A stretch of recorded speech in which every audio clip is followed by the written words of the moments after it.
Welcome back to another technical deep dive here in the debug zone. Today, we're tackling a big question and breaking it down with insights from other users.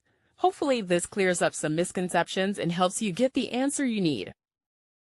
So, buckle up, stay a little curious, and let's jump right in.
And that's a wrap.